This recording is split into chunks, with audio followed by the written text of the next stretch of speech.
جبکہ تفسیر اذان میں مزید لکھا ہے اس لڑکے کا باپ بنی اسرائیل کا ایک بہت ہی نیک اور صالح بزرگ تھا اور اس کا ایک ہی بیٹا تھا جو نابالغ تھا اور اس کے پاس فقط ایک گائے کی بچڑی تھی۔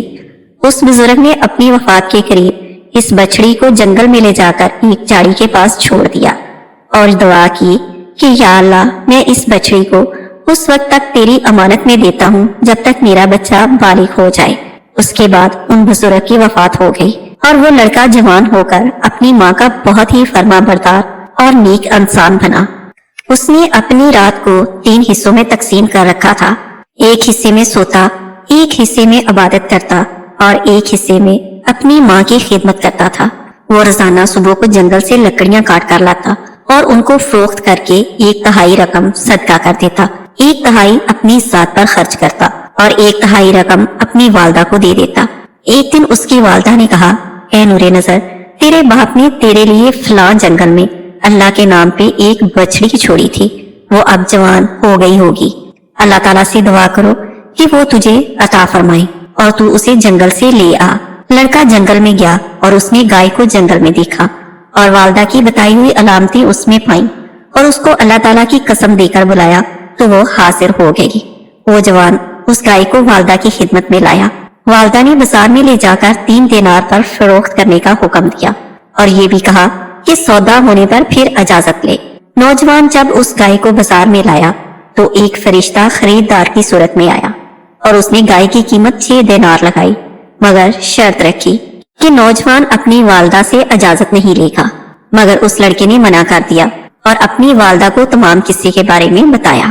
اس کی والدہ نے کہا کہ اگر اب وہ خریدار آئے تو 6 دینار قیمت منظور کر لینا، مگر بیچنے سے پہلے دوبارہ اجازت لینا۔ نوجوان پھر بازار میں آیا۔ اس مرتبہ فرشتے نے 12 دینار قیمت لگائی اور کہا کہ والدہ سے اجازت نہ لو۔ نوجوان نہ مانا اور اپنی والدہ کو اطلاع دی۔ وہ صاحب فراست عورت سمجھ گئی کہ یہ کوئی خریدار نہیں ہے، یہ کوئی فرشتہ ہے جو آزمائش کے لیے آتا ہے۔ بیٹے سے کہا کہ اب کی مرتبہ اس خریدار سے کہنا کہ آپ ہمیں اس گائے کے فروخت کرنے کا حکم دیتے ہیں یا نہیں۔ اگلی مرتبہ لڑکے نے یہی کہا تو فرشتے نے جواب دیا کہ ابھی اس گائے کو نہ بیچو، جب بنی اسرائیل خریدنے آئے تو اس کی قیمت یہ مقرر کرنا کہ اس کی کھال میں سونا بھر دیا جائے۔ نوجوان گائے کو گھر لے آیا اور جب بنی اسرائیل اس قسم کی گائے ڈھونڈنے نکلے تو سوائے اس لڑکے کے کسی کے پاس نہ ملی۔ وہ لوگ قیمت سن کر بولے کہ اس ایک گائے کے بدلے 2 گائے لے لو۔